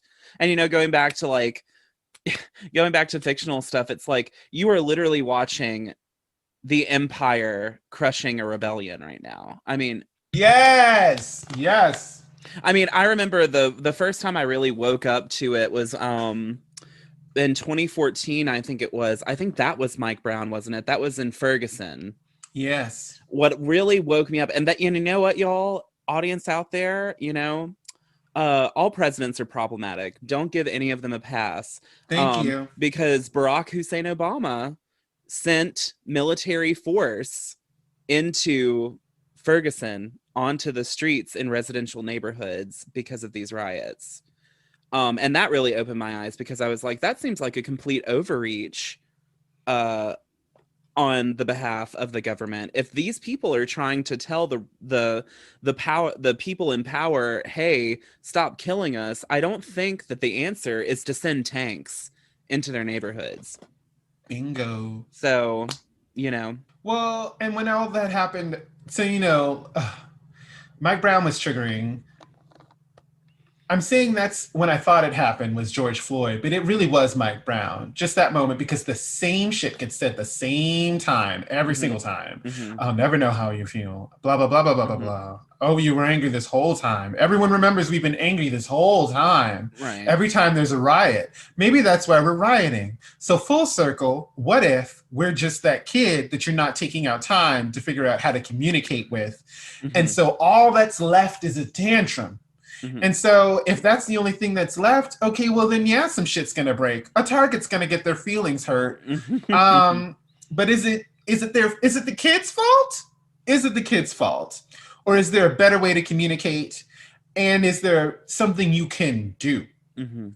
And then I need to jump the gun and talk about things you can do and about allyship. So so you talk about the people who are like, I'll never know how you feel, but I still support you. Here's the thing. Have you ever faced, or have you ever seen people face adversity from people who you thought were allies, or people who thought themselves to be allies? All the time. Mm, Whenever you sent that, I was like, oh, yes, please let mhm, me get the microphone. mhm, Let me tell you, all these fights that I'm talking about having, all these women who have these things to say, the mhm, ones who threw the newspaper, the ones trying to get me out of all these jobs, mhm, they were all voting blue. Every mhm, single one of them, Democrats. mhm, I have been in more fights, countless fights with Democrats and white liberals than I have ever, and in person, than like Trump supporters and mhm, Republicans. So I just need to knock that whole political thing down mhm, because no, at the end of the day, what are you saying? Like, what are you standing for? What are you doing? Because mhm. I had 4 great charge arguments last year with people I definitely were lauding for being allies, but at the end of the day, you were just typing things on Facebook Mhm. and sharing an article and really not, quote unquote, doing the work. Yeah. Yeah, absolutely. But there was that MLK quote. I must make two honest confessions to you, my Christian and Jewish brothers. First, I must confess that over the past few years, I have been gravely disappointed with the white moderate. I have almost Mm, reached the regrettable conclusion that the Negro's great stumbling block in this stride towards freedom is not the white citizens' counselor or the Ku Klux Klanner, but the white moderate, who is amen. more devoted to order than justice, who prefers a negative peace, which is the absence of tension, to a positive peace, which is the presence of justice, who constantly says, I agree with you in the goal you seek, but I cannot agree with you in the methods of direct action, who paternalistically believes he can set the timetable for another man's freedom, who lives by a mythical concept of time, and who constantly advises the Negro to wait for a more convenient season. Shallow understanding from people of goodwill is more frustrating than absolute misunderstanding from people of ill will. Lukewarm acceptance is much more bewildering than outright rejection. Yes. Yes. Yes. Yes. Yes. Yes. 1,000 times yes. 1,000 times. And it wasn't until I started doing my show and reaching out to more podcasters too. Mm-hmm. Because you were like you were the only one to say yes. Um, but the other ones I had reached out to had an issue kind of like, with just like the title of my show, even. So Mm. you want to be a better ally. Because that word ally now is being what's re talked about? The word for um, Rebranded. yeah, it's being repurposed Yes. is a lot Yes. of the dialogue around it. It's being repurposed by exactly this group of people who just want to say they're that, so that we're not like those people. Oh no, Mhm. no, no. We do this, this, and this. Like we are there's no conflict here. There's oh no, no. We are supporters. We are these things. And we won't do shit for you. We'll just say we are, but we won't do shit. Yes. Also, I feel like maybe I remember whenever I first followed your podcast, the one of the you had two posts on your page. You had the cover of your podcast, which, by the way, great font choice, great marketing all around, very polished. um and then the second thing that you posted was like a little tiny snippet of the beginning of your first episode, which was just so I can ensure the right people are listening. Black Lives Matter. And then you paused and then you said it again. Let me say it again. Black Lives Matter. Okay, moving on. And I was just like, all right, so yeah, absolutely. Well, the thing is, I feel like in that time, whenever you released that in that moment, that was going to separate, that was going to ensure that the right people were listening because before in the last decade, the saying Black Lives Matter was already somewhat controversial. But last year, it was like the hard line drawn in the sand from where I was standing. I saw it as a hard line drawn in the sand. Um, because to say it had so many implications about who you were, you know what I mean? Correct. You know Yes. what I mean? So, And I'm like, well, wait, like, and I remember I got in another fight with another blue. No, this one was a libertarian. oh, you aren't they know. so fun? Republicans with weed. Anyway, He said it, America, not me. Um, uh, like whenever I was talking about my show and trying to just find people for an idea that I wanted to do, because that's where a lot of my fights came from, is whenever I was like really talking about how I wanted participation on my show. Like, I've got a platform now, hmm I've got a means, I've got an idea. I hmm watch like these people who so say been great allies hmm to like be a part of that, is whenever I was like, oh no, you want me to do something? hmm You know, I was like, well, it's as simple as saying Black Lives Matter, and then that would bring it up. They would, oh, it's like, oh, well, I don't really believe in that institution. I was like, what do you mean? I don't believe in violence and trying to get your way. I'm like, no, no, no, no, no, no. You're talking about the concept of Black life mattering. That's hmm what I'm talking about. hmm I'm not talking about the actual group. I don't give a shit. hmm I'm talking about my individual life that hmm that you have known. Child, let me stop, because Whew. Mm. that was and I mean, I had that conversation at least 4 or 5 times last year after my show started, and it was just like it was either that conversation or then crickets, and they just stopped talking to me altogether.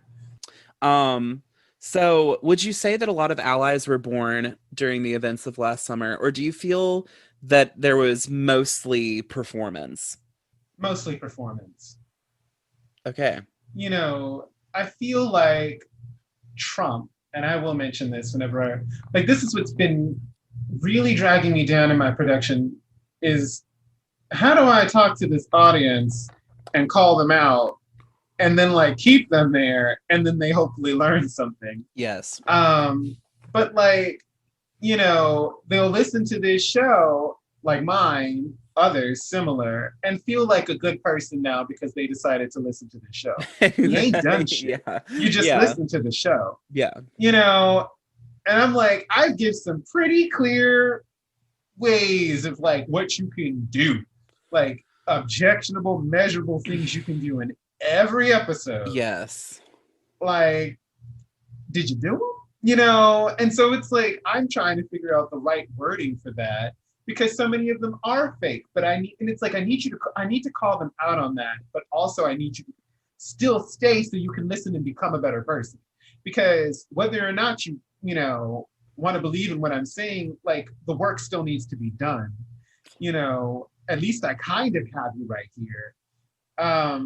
An article I read last year said instead of allies, we need co-conspirators. Mm-hmm. Like Mm-hmm.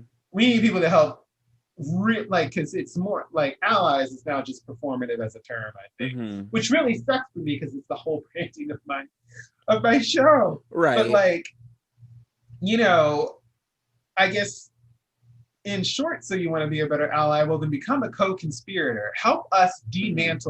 dismantle the system. You know, do something like be more active.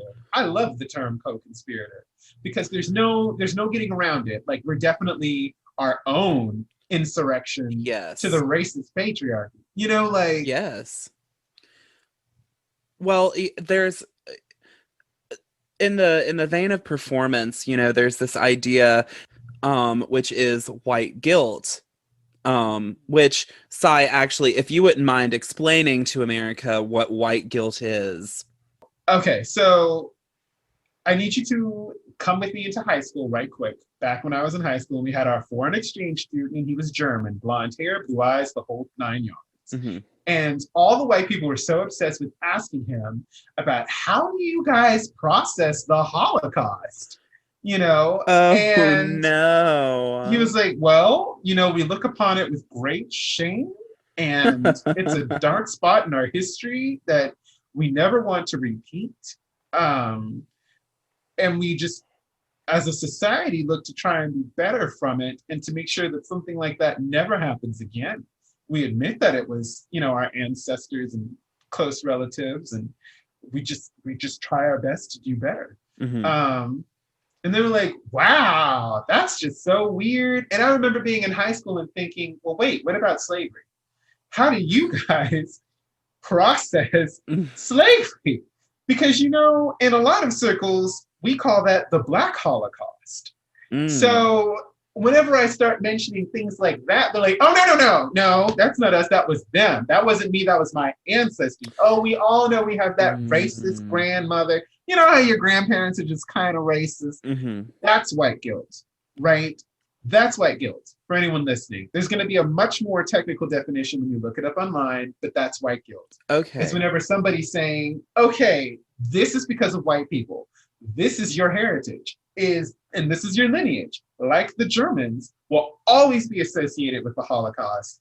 So too will white people in America always be associated with slavery. Mm-hmm. And what you gonna do about it? It's like, well, that wasn't us. That wasn't me. I didn't. What did I did? White Mm-hmm. guilt, and then not being able to talk about any of it, and just kind of, well, no, this just doesn't make is white fragility Right. You're making me uncomfortable by talking about it. by just saying the words white out of my mouth. I make people, and I did that at a party recently where they were like doing some fucking keg stand or whatever. Mm-hmm. I was like, what the hell is a keg stand? And they just showed me, and I was like, that's some white nonsense. And it was all white people doing it. Mm-hmm. And one of the girls was like, oh, you can't say that. Oh my God. I was like, and she was a white girl was sitting. I was like, honey, As that's white fragility. I was gonna say, as a white look, growing up in a conservative white household, let me tell you, I recently heard this girl said to me, she said, they have their own TV show, Blackish. What if we had a show called Whitish? They would take it off the Bless. Oh, and oh. it's one of those things where you just it's but the thing is they the problem comes, I think, when people try to oversimplify things because it's a very complex socio-political issue. So it's hard for me to make someone like that relative who said that understand, like, well, the thing is, white people don't need that kind of representation on television because for the majority of the time that television has existed, most of the shows have been about predominantly white families and shedding those white families in a positive light. So therefore, we don't need, and furthermore, people do not need education onto the intricacies of life as a white person. Right. So You can break it down to him even further and be like, how many black James Bonds do you know? How many Exactly. Black Jetsons, Flintstones, Family Guys? You know, you've got the Right. Cleveland Show. Out of all that, you can name the Cleveland Show. Right. That's why we care about it. Just break it to them down with examples, baby. Exactly. But that's the thing. Audience, if you're out there and you're having the same if you're out there and you're Caucasian as I am, um and you're struggling with these same thoughts, just know that, like, once again, the simplest answer is, it is not a simple answer. It is whenever you're trying to think of, there's always, and this happens to me too, because like sometimes arguments will erupt and I won't know exactly what to say right there in the moment. And it's so, it's one of those things where everybody has that, where they're like, damn it, you're thinking about it later and you're like, if I had just had a little more time, if I wasn't tripping up, I could have totally lambasted them with all of this truth and this 5-page essay that I said verbally. But at the same time, I think the truth of the matter is sometimes too, Sai, that some people just don't want to hear it. They don't want to hear it. But I can give you some tools to help because I also have communications training in my background as well. For all the white folk also listening who feel caught in the moment whenever you have those conversations. And it's called the wit of the staircase, wherever you're like, damn it, if I had just said this, I would have been, on purpose. Whenever you can't do that, one of the best things you can do is just trip them up on what they're saying. Mm-hmm. Ask questions. So why do you think that?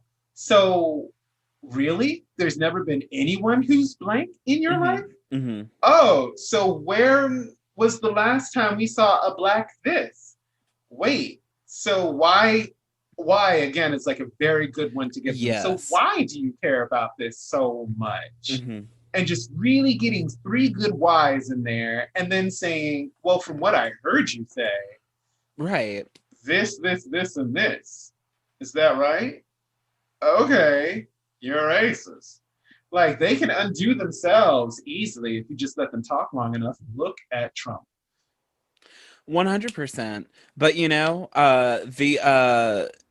the worst part is, white people is the majority, have enough have enough socioeconomic power that they've broadened the term racism to a point, or rather they keep moving what constitutes racism further and further colloquially, so that you can never really accuse them of being racist unless you find them wearing a Klan hood.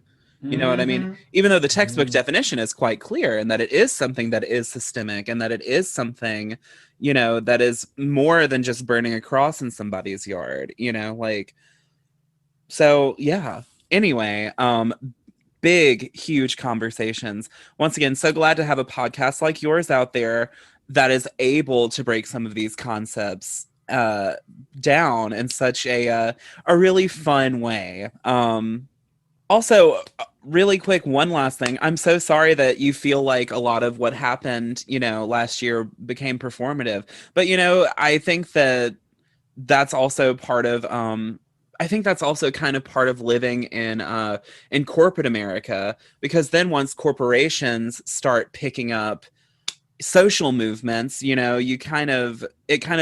a way, sometimes, instead of, because these corporations take the concept and the feeling that you're supposed to get whenever you support a movement like this, but then the movement does not directly benefit or profit at all from this corporate involvement. It's kind of Mm-hmm. like, once again, listening to the Making Gay History podcast at Stonewall, you didn't have a big banner in the background that says Verizon Wireless is solid, Yeah. it stands in solidarity with Pride. You know what I mean? Like, so anyway. Yeah. I can give you an even more direct one. Whenever everybody last year was talking about like support Black businesses, Mm-hmm. another way corporations just everywhere and just like a bunch of entrepreneurs were just taking advantage of that outside of the Black community Mm-hmm. were just like making Blackish seeming products and Mm-hmm. selling them, like performing as literal Black owned Yes. businesses. I have a shirt from one that has like Fillmore, I forget his name from Recess, Yes. Iggy from the Proud Family. It has Mm-hmm. nothing but Gerald from Hey Arnold, nothing but Uh-huh. Black guys on the from Right. cartoons on the Yeah. shirt. And I was like, oh, and the store Mm-hmm. is called like the Nap Store. I was like, oh, okay, black owned business. Nope, someone messaged me and was like, this is a group of people in Vietnam. I checked. And she like messaged me they're Vietnamese and they won't respond to this. So I had to dig into them. But they stole this artwork from artists online and Uh, then just used it to make money off of so exactly what you just said. So it's not so I'm just saying that to validate what you just said. Like right, he's right. not making this up, guys. Like this is totally a thing that's happened. I mean, it's clear. I mean, it's clear as day. I mean, if you're if you're awake, if you're not sleeping right now, I feel like we put woke to bed finally, by the way. Mm, I think after COVID hit and everything else happened, I think we were finally able to take woke off the table. I think mm, we can move past it finally. mm-hmm. Um so here's the thing, Sai. And I know you talk about it in your podcast, but just in case, my listeners don't manage to get over there, which you should. If you love me, you will. Um, what kind of work would you say that true allies need to be doing right now?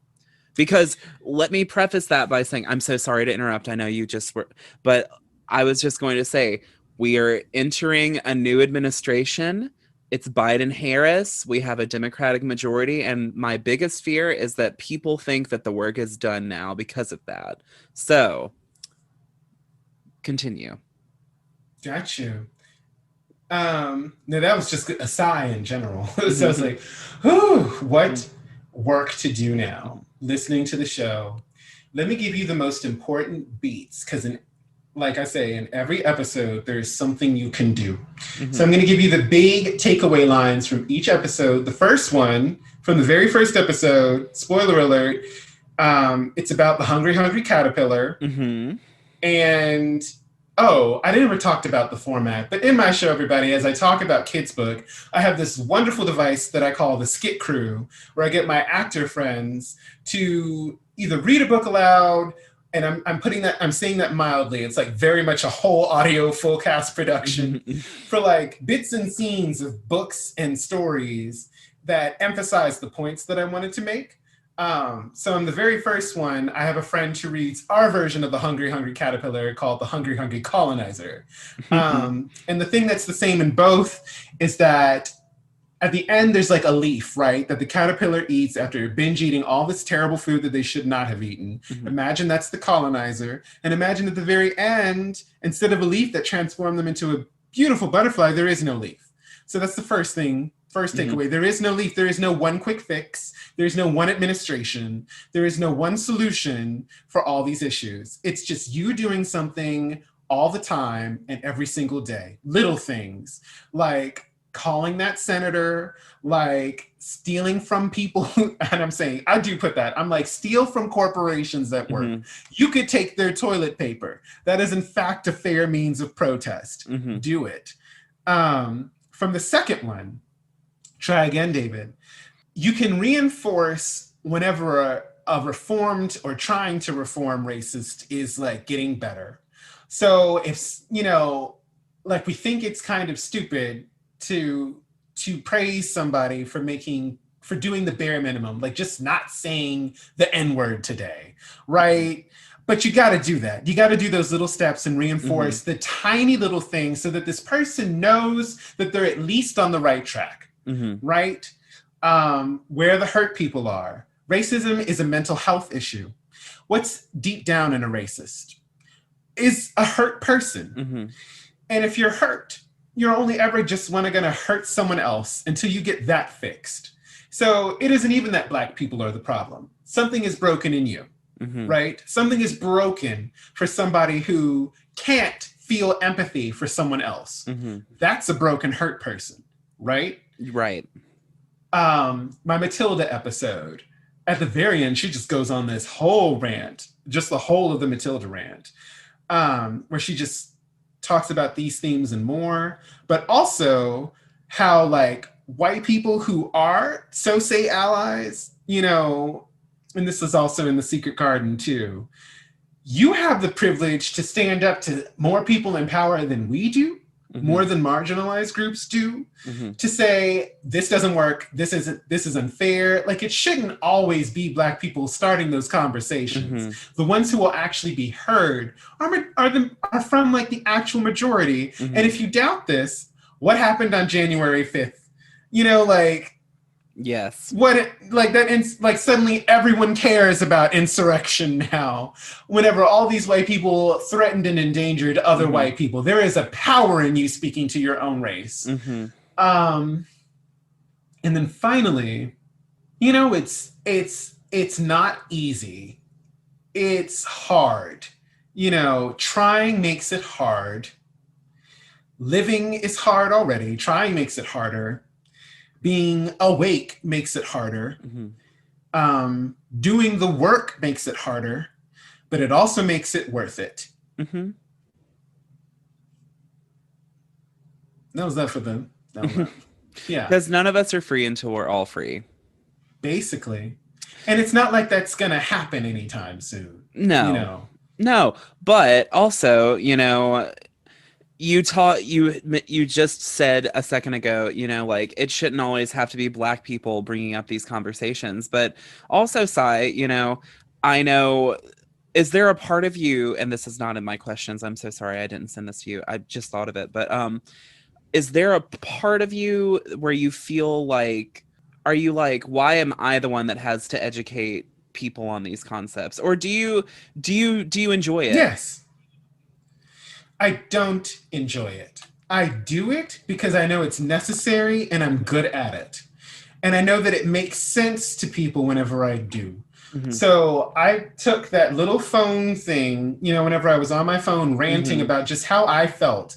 Because what I'm saying is, I'm having to teach people how to love me. Mm-hmm. Who the hell would enjoy that? Like just constantly teaching people, this is how you treat me. Correct. This is how you're supposed Yeah. to. Thank you for asking that. That was a very good question. Um, so I took that because I got so much feedback from people who were like, thank you so much for explaining that. Like, because it helped them, Mm-hmm. I was like, oh, okay, I could do more of this. I could do more of this. But do I want to do more of this? But I'm good at it. And Mm-hmm. if I don't do it, who will? Right. If I don't get that started, who will? But I can tell you that it's taxing, Mm-hmm. and it's because you're constantly analyzing what you say to make sure A, that you're valid in what you're saying, and then B, that it's like actual helpful information, Mm-hmm. and then C, that you don't look like an Uncle Tom or someone who's betraying your own race. Oh God, I can't imagine. Yeah, because do you know, like, a lot of the rhetoric online is, why are you even talking to white people? Like, that's a lot of feedback that it's not from my audience, but just Mm-hmm. from other circles where I've like tried to pitch this idea, tried to get feedback. The most immediate thing is white people are nonsense and don't bother. There's a whole Mm-hmm. philosophy now. I think it's called Afro pessimism, and Mm-hmm. you can Google that too. Mm. But it basically means give up on white people that are lost cause. Let's just focus on how great we are and just focus on us. I'm like, I can't dismiss people in my life who I love who are white Mm-hmm. like that and just say and just give up on educating them whenever they want to, whenever I know they can. That'd be like me giving up on my kids, Right. essentially. Well, And and also, unfortunately, I'm as tempting as I'm sure that is for a lot of people of color, I don't think that's going to solve anybody's problems anytime soon. I yeah. don't think it's going to solve the systemic issues anytime soon, I guess. Mm-mm. If anything, Jacob, and this isn't, and I don't think I've said this yet, but ever, but like, I have this show so that I have something to direct you to and to direct any friend of mine to Hmm. whenever they ask me, oh, what can we do? Because that was just so fucking exhausting. What can we Hmm. do? How Hmm. are you? White guilt is everyone messaging your one Black friend Hmm. once the riots started happening. I just can't believe we live in a world like this. I Hmm. just feel so sorry. I'm just so sorry. I'm just a bitch. It's been this world for all of my life. this isn't new. Mm-hmm. Like that got aggravating as shit, which lent Oh, itself to the anger. I can't imagine. And so it's like, well, wait, you know, you want to talk about this now? I'm busy. Like, you're the ones conflicted with guilt. I'm trying to take a Right. bath. I'm trying to make dinner. I've already had to learn how to process how to live life Mm-hmm. during emotionally devastating news. Mm-hmm. And that's a whole mood. That I'm watching this man be choked to death on this camera, Mm-hmm. and I still have to go make dinner. I still have to go to work. I still have to pay bills. My life still has to go on. And I really don't get a moment Mm-hmm. to just be, what? What did I just see? What could have just happened to me? Right, like, oh, that's just Um, awful. That's just awful. Like, mm-hmm. I The one mean, that got me the most, I think, was Elijah. Yeah, oh because, my God. And you know what? yeah, that's That, when, yeah, that was I shut down another, for that one. I was gonna say that was another, and I noticed it too. That was another time when you did see a whole lot of performance.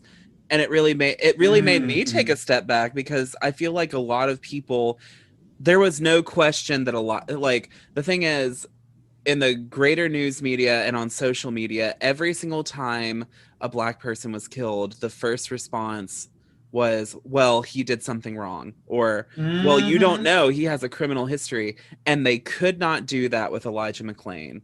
They absolutely, I mean, the thing is, they shouldn't have done it with any of them, point blank, period. But they were stumped because they could not do that with Elijah McClain. And that, I feel, you know, I feel like people didn't think it through that far, though. I feel like a lot of people were like, this is so sad. He was such a nice guy. Like, but they didn't think about the fact that, like, okay, but now you see nobody's off the table. When you're black, you have a target on your back. And that's, Yes.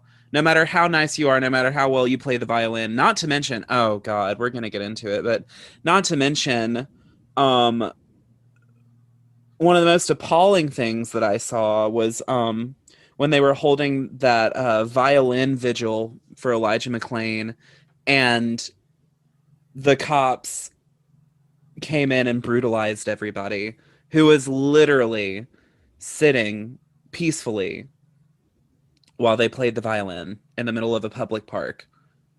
Um, if that doesn't tell you I mean, really and truly, at white people, at my listeners, if that doesn't tell you everything you need to know about why this summer happened, and why, in my personal opinion, it could have gone on far longer, um then, you know it's a clear illustration of why these things are necessary. Yeah, I had a friend in Germany who was holding Black Lives Matter movements, Hmm. hosting Black Lives Matter movements, and she has like a video, and I was trying to figure out how to incorporate her speech into my show in some way too. Hmm. But that it was happening all the way in frickin' Germany. Like, this was the largest protest in the history Yes. of America for sure. Yes. Like, and Yes. like globally, like the reach of it, because we were all just tired of it. And what honestly helped was COVID, because nobody had jobs and Right. everybody was like Yes. free to come and do this. Yes. So it's like, okay, because after that, I really noted how quickly they were like, everybody needs to go back to work. Everybody needs to go back to work. Why aren't you at work? Of The course. payments started getting cut off. Like they were like, we need to get people back to work because they have too much time to go out and do these protests. And then all of those exact same people ended up, storming the Capitol and getting away with it. So, well, they're not getting away with it anymore, but they did in the moment. They did in the moment. They did. No, I they got just away with it anyway because they're all alive, right. except for the three to five maybe that Yeah, got shot. yeah. They Well, got away with it. right. Well, and none of them were shot by the authorities. They were all shot by Mm-mm. other rioters. I just think it's And isn't that a fucking joke? But isn't it just such a perfect illustrate? I mean, the whole thing was a perfect illustration of white privilege, but furthermore, that video, it was so, I just love watching it, of that woman in the airport when she finds out she's been put on the no-fly list when she's Mm. trying to leave because she thought that she could go and commit acts of terrorism and then just go back home and make a pot roast. You know what I mean? Like, I mean, like, literally, she was so devastated, but it was so fun to watch. I loved watching her cry about it. So what has the general response been for your podcast so far? It's cute because you know, nobody really knows to expect when it's me. Mm-hmm. So, and so many people aren't privy to all the different facets of my life to know that this was even in my background, that I learned how like some of this already worked. Uh-huh. Back in college, there's very few people in my life now that knew that about me. And so whenever I said, I'm actually going to make that podcast, A, they were just shocked, like, oh, he actually did it.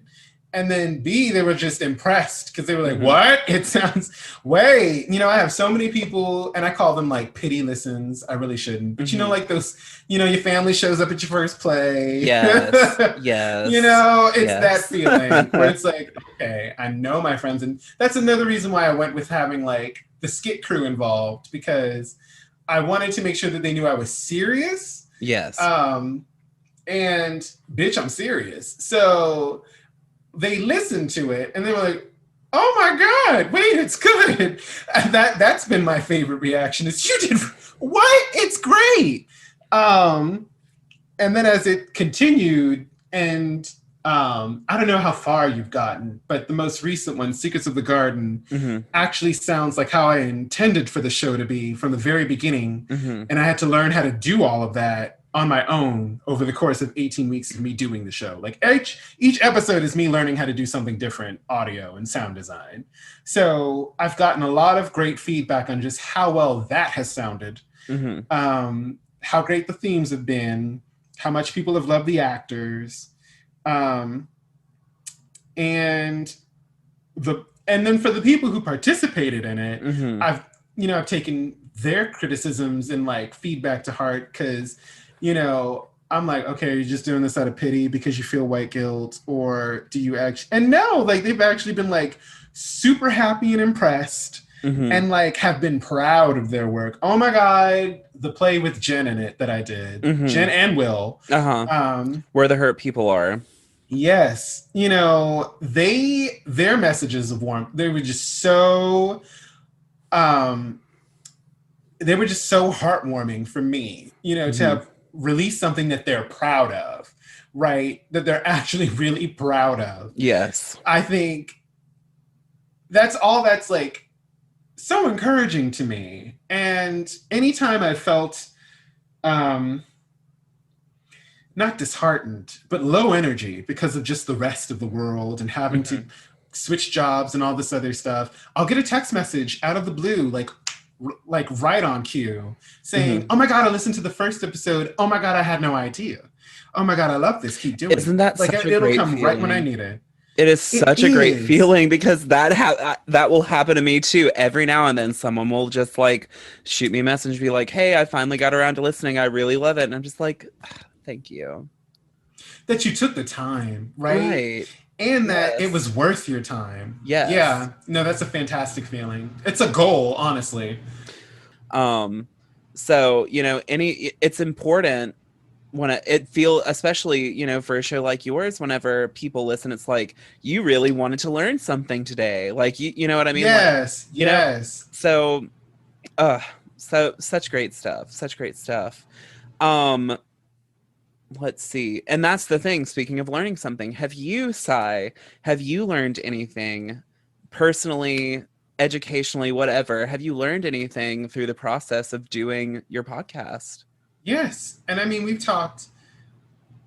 have so many themes that we talked about that I learned through this show already. So I won't go backtracking. But something we didn't cover though, it's like the more you do something for yourself, the more you can't go back from that. And we Mm-hmm. did talk about that personally as Mm-hmm. an aside before we even did this interview. Yes. But like we were talking, guys, about just like as we had our own show and we had something of ours in the world, like our own content and creating it, Mm-hmm. that's addicting. But also, it's like, it's freeing because after it, you never really want to go back to what Mm-hmm. you were before. Not what you were doing, not, what you were, who you were before this. Mm-hmm. So it's like empowering on a whole level I never quite understood it would be, to just know that I am not any of these things. I'm not a box man. Mm-hmm. I'm kind of not even really a summer camp director. I am this person. Like Mm-hmm. at the end of the day, I am this person who is this content creator with my Yes. own company, my own work. I am not tied to anyone else. I can literally become anything I need to be because I am my own source of Mm-hmm. energy now. Yes. And that's a whole nother, that's just a whole nother level of, I don't know, Oprah. Okay. Well, Sai, that is once again, if anyone can do it, you can. I truly believe that. I mean, first of all, you have the amazing talent of being just a joy to be around. But second of all, I think as a result of that, you are very well connected. It seems to me that you have friends everywhere, and I'm trying to get on that level because I do have friends everywhere. It's just a matter of talking to all of my friends everywhere. That's kind of what this podcast is. So, you use it, you know exactly how to wield your powers. And I think I cannot, Improv. I was going to say, I can't wait to see more of Better Ally, and I cannot wait till I get to debut myself on there one of these days. So we're going to close out how I always close out, which I'm going to ask you. So, Sai, if you could go back in time and tell your childhood self any words of wisdom or comfort, what would they be? And I did think about that a lot too. And I was like, oh man, I have a whole diary entry about that. Mm. Um, for the sake of time and to get to I think, what was the greatest point, let me filter that. I would say,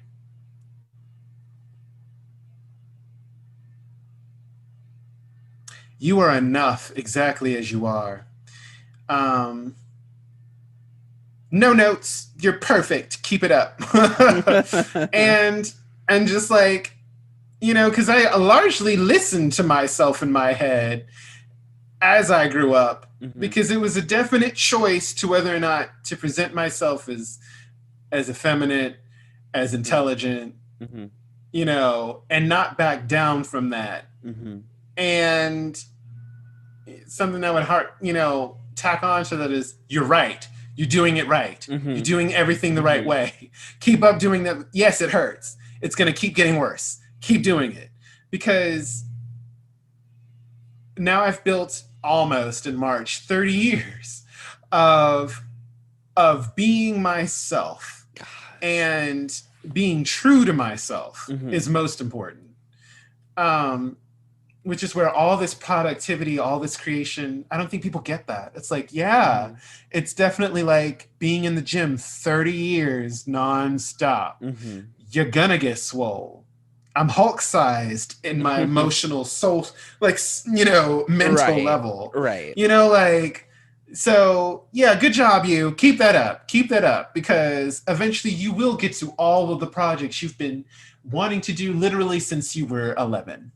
I've wanted my own company since I was 11. Mm. Like, I now have it. Uh, well, Sai, thank you so much for coming out in the woods to be with me here and my audience. Thank you so much for being so candid. Thank you, of course, like I said, for being such a treat. Before we go, are there any shout outs, endorsements, or advertisements you want to blast for my audience? Because I feel like you probably have some. I do. I'm just going to mention him one more time, though. My friend Tim Washington at Intersections Podcast. IPE is how I think you'll be able to find it on YouTube. You can Hmm. just search Intersections Podcast on YouTube, IPE, and you'll find it. It's under his YouTube channel, Polished, Full Attention to Detail. I mention him because he's definitely been a rock this whole past year. We both Hmm. started working on our shows at the same time. And I'm so proud of him. He has like 6,000 YouTube subscribers now, Oh my and gets like, God. yeah, he gets thousands of views an episode. And we were like, who hacked your account? Right. Um, but he still keeps getting these people, and I'm like, and now it's legit because YouTube monetized him. So I'm like, go ahead, Tim. Right. Like, get your Um, money. yeah, yeah, you needed to pay back all that damn equipment you got in debt for. So yeah, that's my shout out. But otherwise, I'm golden. And Jacob, thank you for your time. And also, quick shout out to Jacob, y'all. Whenever I released my first episode, I was so excited that I reached out to all these different people to like give me like a segment, something, so that I could just have like that commercial bit to make it an official podcast. And he was the only one out of like 5 or 6 people that I asked that even wanted to do it and then even had something to do it with. Just a quick 30 seconds. So, Jacob, thank you for being on top of your shit. You have to be. If you want to make it anywhere in this business, you gotta be. You gotta be. Yo. Well, everyone, now that you've heard my Bugsy Malone voice, thanks for coming out in the woods and into my closet.